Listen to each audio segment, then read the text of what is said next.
جو وکلا ہیں ان کو پارکنگ کے لیے جگہ مل بھی جاتی ہے. جب وہ عدالت کے اندر آتے ہیں تو وہ اپنے کیس کی باری کا انتظار کرنے کے لیے جو ویٹنگ ایریا ہے وہ بھی جو اس طرح کی حالت ہے کہ وہاں پہ بیٹھنا تو کیا, بعض عدالتوں کے باہر تو کھڑے ہونے کی جگہ نہیں ہے. اور اگر کھڑے ہونے کی جگہ مل بھی جائے تو باری کا انتظار کرتے کرتے وہ جناب باقاعدہ پینے کا پانی, صاف پانی نہیں ہے. اور اگر ان کو واش روم جانا پڑ جائے تو واش روم کی سہولت نہیں ہے. اور مین جو بات ہے گیٹ پہ سیکیورٹی کے جو مسائل ہیں وہ بھی آپ کو اندازہ ہوگا کہ آئے روز کوئی نہ کوئی واقعہ ہوتا رہتا ہے. تو یہ سارے اہم مسائل ہیں. اور ابھی جب ہماری بات ہوئی وکلا سے تو ان کا کہنا تھا کہ یہ سیکیورٹی میں ہم باقاعدہ تعاون کرتے ہیں. اور ہم نے پہلے بھی آپ سے ریکویسٹ کی ہے کہ باقاعدہ جو ہے ہر وکیل تعاون کرے گا. آپ جو ہے سیکیورٹی کا انتظام بہتر کریں. ٹھیک ہے, بہت شکریہ فیصل خان تفصیلات سے آگاہ کرنے کے لیے. رخ کریں گے ملتان کا, جہاں پر صفائی کے ناقص انتظامات کی وجہ سے شہری پریشانی کا شکار ہیں. دھورکوٹ میں گندگی اور کوڑا کرکٹ کے انبار لگے ہیں. اسکول جانے کے لیے بچوں کو بھی گندگی میں سے گزرنا پڑتا ہے. ہمارے نمائندے ہمارے ساتھ موجود ہیں, یاسر عظیم, ان سے مزید جانیں گے. یاسر عظیم, آپ بتائیے گا, آپ دھورکوٹ میں موجود ہیں, کیا مناظر دیکھ رہے ہیں؟ جی ہاں بالکل, ملتان میں ایک طرف تو انتظامیہ کے بڑے دعوے ہیں کہ شہر میں صفائی کو مؤثر طریقے سے کیا جا رہا ہے اور جہاں جہاں گندگی کے انبار ہیں اسے صاف کیا جا رہا ہے. لیکن دوسری صورت میں شہر کے مختلف ایسے علاقے ہیں جہاں پہ اب تک گندگی کے انبار لگے ہیں, شہریوں کو پریشانی کا سامنا ہے. لیکن انتظامیہ وہاں پہ کسی قسم کے صفائی کے انتظامات نہیں کر رہی. ہم سے موجود ہے ملتان کے علاقہ دھورکوٹ میں, جہاں پہ صورت حال یہ ہے کہ گندگی کے ڈھیر لگے ہوئے ہیں. بچے اسکول کے یہاں سے گزر کے جاتے ہیں, وہ متاثر ہو رہے ہیں, یعنی علاقہ متاثر ہو رہے ہیں. سڑک کے بالکل کنارے اتنی بڑی گندگی ہے کہ یہاں سے گزرنے والے پریشان ہیں. لیکن انتظامیہ بالکل اس سوال سے کسی قسم کے کوئی اقدامات نہیں کر رہی کہ اس کو صاف کیا جائے. میرے کہنے میں حضرت ہے کہ یہاں پہ کتنا گندگی ہے اور یہاں سے بچے بھی اسکول گزر کے جاتے ہیں, جس کی وجہ سے ان کو بھی بیماریاں لگ جاتی ہیں. لیکن صورت حال ہے کہ انتظامیہ صرف دعوے کر رہی ہے کہ جن علاقوں میں گندگی کے انبار لگے ہوئے ہیں وہاں پہ صفائی کی جا رہی ہے. لیکن صورت حال اس کے بالکل برعکس ہے. یہاں کے جو مکین ہیں, یہاں کے جو اہل علاقہ ہے, انہوں نے مطالبہ کیا ہے کہ انتظامیہ دعوے نہ کرے بلکہ عملی اقدامات کرے اور جہاں پہ گندگی خاص طور پہ اس علاقے میں سے فوری طور پر صاف کیا جائے. بہت شکریہ یاسر عظیم تمام تفصیلات سے آگاہ کرنے کے لیے. Welcome back. خبروں کے سلسلے کو آگے بڑھاتے ہیں. وزیر اعظم عمران خان نے پارٹی کی سینٹرل ایگزیکٹو کمیٹی, پارٹی ترجمانوں اور میڈیا اسٹریٹجی کمیٹی کا اجلاس آج طلب کر لیا ہے. اجلاس میں ملکی سیاسی صورتحال کا جائزہ لیا جائے گا. ذرائع کے مطابق وزیر اعظم عمران خان نے پارٹی کی سینٹرل ایگزیکٹو کمیٹی کا اجلاس آج طلب کر لیا ہے. اجلاس دن 12:30 بجے وزیر اعظم ہاؤس میں منعقد ہوگا, جس میں ملکی سیاسی صورتحال کا جائزہ لیا جائے گا. وزیر اعظم عمران خان نے ترجمانوں اور میڈیا اسٹریٹجی کمیٹی کا اجلاس بھی آج طلب کیا ہے, جس میں اپوزیشن کی سیاسی سرگرمیوں کے جواب میں میڈیا حکمت عملی پر بریفنگ دی جائے گی. وزیر اعظم عمران خان کا کہنا ہے کہ افغانستان سے 3 دہشت گرد گروپ پاکستان پر حملے کر رہے ہیں. ان میں پاکستانی طالبان, دہشت گرد بلوچ گروپ اور داعش شامل ہیں. امریکہ کی دہشت گردی کے خلاف جنگ نے مزید دہشت گرد پیدا کیے. امریکہ کو ڈرون حملوں کی پالیسی پر نظر ثانی کرنا ہی ہوگی.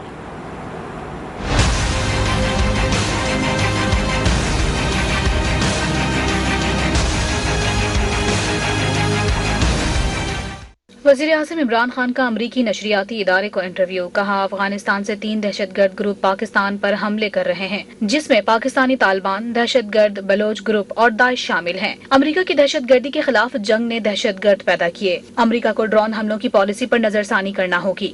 There were 3 terrorist groups operating from Afghanistan into Pakistan. Now amongst them unfortunately have these terrorists. There's the Pakistani Taliban, which has conducted attacks inside Pakistan. There's the Baloch insurgents who've been conducting attacks, and especially recently. And then there's ISIL. So our best hope is that a stable Afghanistan will ensure stability or peace in Pakistan. But the US war on terror actually bred terrorists. We saw the war. As it went along, it produced more terrorists, drone attacks. Really, the United States must review this policy.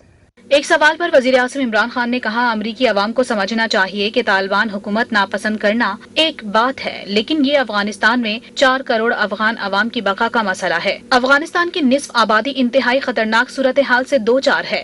اگلے چند ماہ کے حوالے سے افغان عوام کے لیے ہر کوئی فکر مند ہے۔ وہاں بدترین انسانی بحران جنم لے رہا ہے۔ People in the US must understand one thing.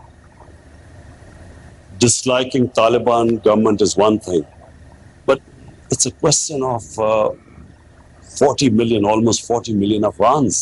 Half of them are in a very precarious situation. So there's hunger, there's one of the Afghan winters is extremely wicked, ruthless. And so they're facing winter, the food shortages, malnutrition.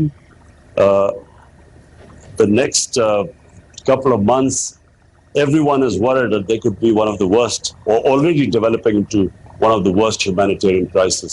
وزیر اعظم کا یہ کہنا تھا کہ طالبان سے منہ موڑ لیا تو خدشہ ہے افغانستان افراتفری کا شکار ہو جائے گا۔ کیا طالبان کے علاوہ اور دیگر کوئی متبادل اس وقت موجود ہے؟ طالبان پر دباؤ ڈال کر بدلا نہیں جا سکتا، کچھ دو کچھ لو کرنا ہوگا۔ طالبان اس ثقافت کی نمائندگی کرتے ہیں جس کو مغرب نہیں سمجھتا۔ ہمارے پاس کچھ ہے تو وہ افغانستان میں طالبان کے ساتھ کام کرنا ہے۔ What are the choices? Is there an alternative to Taliban right now? No, there isn't.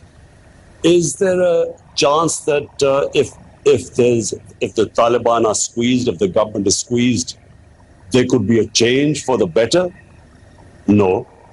So the only alternative we have right now is to work with them and incentivize them in what the world wants: inclusive government, human rights, women rights in particular. That's the only way forward right now. وزیر اعظم عمران خان کا کہنا تھا کہ امریکی policy کا خمیازہ ہمیں بھگتنا پڑا کیونکہ ہم اتحادی ہیں۔ امریکہ کی جنگ میں شمولیت کے بعد اسلام آباد قلعے کا منظر پیش کر رہا تھا۔ We were considered collaborators of the US. So all the revenge attacks were against the Pakistani soldiers, against the people of Pakistan. There were suicide attacks all going all over the country. We lost 80,000 people during the height of this war on terror. Islamabad was a fortress. I mean, you had suicide attacks going everywhere. ایک سوال پر وزیر اعظم کا کہنا تھا کہ مقبوضہ کشمیر اقوام متحدہ کے مطابق متنازع علاقہ ہے۔ مقبوضہ کشمیر میں قتل عام ہو رہا ہے۔ بدقسمتی سے بھارت RSS نظریات کی لپیٹ میں آ چکا ہے۔ جو کچھ ہو رہا ہے وہ بھارت کے اپنے لیے خطرناک اور نقصان دہ ہے۔ According to the United Nations Security Council, a disputed territory between Pakistan and India. There are extrajudicial killings going on. There are no rights there. There's clampdown there. There are 800,000 Indian troops in the Kashmir Valley. Now, I find it very difficult that there is hardly any indignation about what is happening in Kashmir. وزیر اعظم عمران خان کا کہنا تھا کہ اقوام متحدہ میں پہلی بار خطاب کیا تو مسئلہ کشمیر اٹھایا تھا۔ پلوامہ میں جو ہوا بھارت اس کا الزام پاکستان پر لگا رہا تھا۔ بھارت سے کہا پاکستان کے ملوث ہونے کا ثبوت دے، ثبوت کے بجائے بھارتی طیاروں نے پاکستان میں بم گرا دیے۔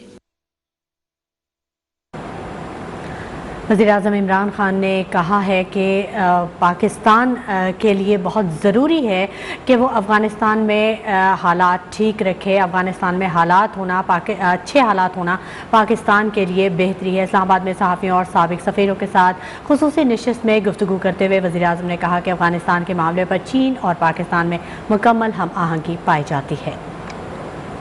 افغانستان کا تقریباً سب کا کنسنسس بن چکا ہے۔ یورپینز کا، ساری افغانستان کی نیبرنگ سٹیٹس کا، سب کا اس وقت کنسنسس ہے کہ ان کو یہ ہیومینیٹیرین کرائسس کو اوائڈ کرنا چاہیے اور ان کے ریزروز کو ڈی فریز کرنا چاہیے۔ یہ سب کا سوائے امریکہ کا، اور امریکہ کے اندر بھی وہ بھی یہ سمجھتے ہیں کہ اگر یہاں اس طرح انہوں نے چلتے گئے تو ان کو کافی نقصان ہوگا۔ افغانستان کا اگر کیاؤس کی طرف چلا گیا تو ایونچولی امریکہ بھی ریئلائز کرتا ہے۔ جدھر بھی دنیا میں انہوں نے ترقی کی اور ویلتھ کریٹ کی ہے، انہوں نے سارے ملک نے زور لگا کے ویلتھ کریٹ کی ایکسپورٹس کے ذریعے۔ ہمارا اتنا ڈسکنیکٹ ہے اس میں کہ کئی جگہ آپ کے ایکسپورٹر کو جس چیز سے فائدہ ہونا ہے، ہماری اپنی گورنمنٹ اس کو نقصان پہنچا رہی ہے۔ اپوزیشن لیڈر شہباز شریف کی طویل عرصے بعد چودھری برادران کے گھر ملاقات۔ شہباز شریف نے چودھری برادران سے وزیر اعظم عمران خان کے خلاف تحریک عدم اعتماد کے لیے تعاون مانگ لیا۔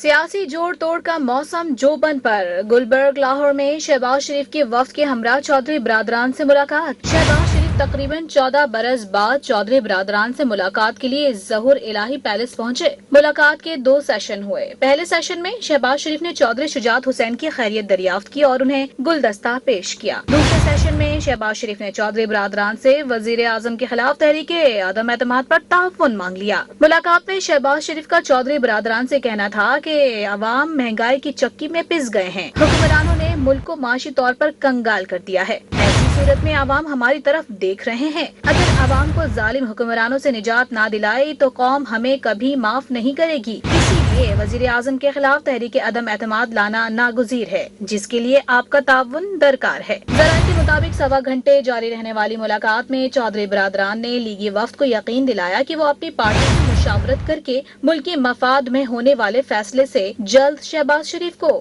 آگاہ کریں گے۔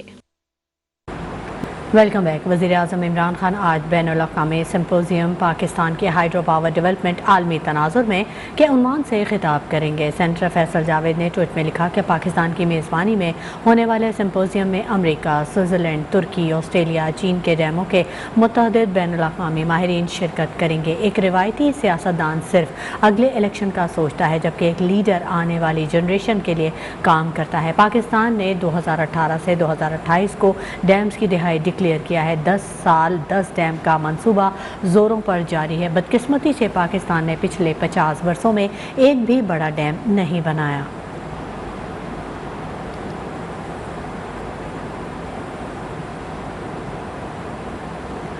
اور یہاں کو اپڈیٹ کر دیں کہ ملک کے مختلف چھوٹے بڑے شہروں میں نیوز ون نشریات کی بندش چوتھے روز میں داخل ہو گئی ہے۔ ذرائع کیبل آپریٹرز کے مطابق پیمرا حکام کی جانب سے کیبل آپریٹرز پر دباؤ کا سلسلہ جاری ہے۔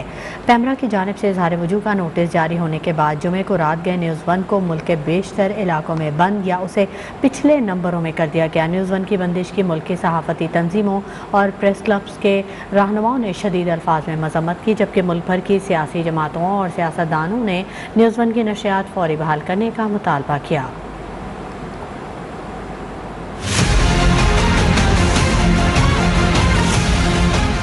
ملک بھر کی سیاسی جماعتوں اور سیاسی رہنماؤں کا نیوز ون سے بھرپور اظہار یکجہتی۔ پی ڈی ایم سربراہ مولانا فضل الرحمان نے کہا کہ میڈیا کو جن مشکل حالات کا سامنا ہے ایسا تو آمریت کے دور میں بھی نہیں ہوا۔ انہوں نے نیوز ون کی نشریات فوری بحال کرنے کا مطالبہ کرتے ہوئے کہا کہ نیوز ون کی بندش سے ہزاروں ورکرز کے خاندان متاثر ہوں گے۔ ترجمان پی ڈی ایم حافظ حمداللہ کا کہنا تھا کہ نشریات کی بندش جمہوری عمل کے خلاف ہے۔ سب سے پہلے حکومت کی طرف سے جو نیوز ون پر پابندی لگائی دی گئی ہے یا نیوز ون کی آواز کو کنٹرول ان کو دبانا چاہتے ہیں تو پاکستان ڈیموکریٹک موومنٹ اور جمعیت Ulema Islam P D M پرزور الفاظ میں شدید الفاظ میں شدت کے ساتھ اس کی مذمت کرتی ہے۔ جے یو آئی فے کے ترجمان اسلم غوری نے نیوز ون کے آفس کا دورہ کیا اور نیوز ون کی نشریات کی بندش کو آزادی صحافت پر حملہ قرار دے دیا۔ جمعیت علماء اسلام الحمدللہ پہلے بھی آزادی جمہوریت کے لیے اور آزادی صحافت کے لیے ہم نے ہمیشہ صحافیوں کا ساتھ دیا ہے اور اب بھی انشاءاللہ ہم آپ کے ساتھ ہیں۔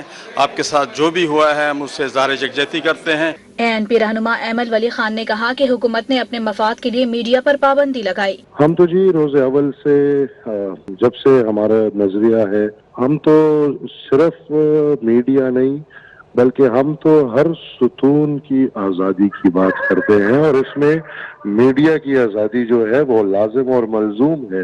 یہاں پہ یہ سب ستون آزاد ہوں گے تو تبھی ہمارا اسلامی جمہوریہ پاکستان آگے بڑھ سکتا ہے۔ سیکریٹری اطلاعات جماعت اسلامی قیصر شریف کا کہنا تھا کہ حکومت کو اپنا چہرہ صاف کرنا چاہیے، آئینہ نہیں توڑنا چاہیے۔ ہم نیوز ون چینل کی غیر قانونی طور پر جو ملک بھر میں جبری اور زبردستی بند کروانے کا عمل ہے اس کی بھرپور مذمت کرتے ہیں اور ہم یہ سمجھتے ہیں کہ حکومت کو اپنا چہرہ جو ہے وہ صاف کرنا چاہیے نہ کہ وہ آئینہ توڑنے کی کوشش کرے۔ نیوز ون کی جو بندش کا معاملہ ہے یہ سراسر اظہار رائے کی آزادی پر جو ہے وہ حملہ ہے۔ آزاد کشمیر قانون ساز اسمبلی کی اپوزیشن لیڈر چودھری لطیف اکبر نے کہا کہ نیوز ون کی جبری نشریات بند کرنا بلا جواز ہے۔ حکومت پاکستان پی ٹی آئی کی جانب سے نیوز چینل کی نشریات پر پابندی قابل مذمت ہے اور کیبل آپریٹر پر دباؤ ڈال کے زبردستی نیوز ون کے چینل کو بند کروایا جا رہا ہے۔ سابق وزیر اعلیٰ پنجاب دوست محمد کھوسا کا کہنا تھا کہ آزادی رائے کے اظہار پر پابندی آئین کی خلاف ورزی ہے۔ پیپلز پارٹی کے مولا بخش چانڈیو نے بھی نیوز ون کی بندش کی مذمت کی ہے۔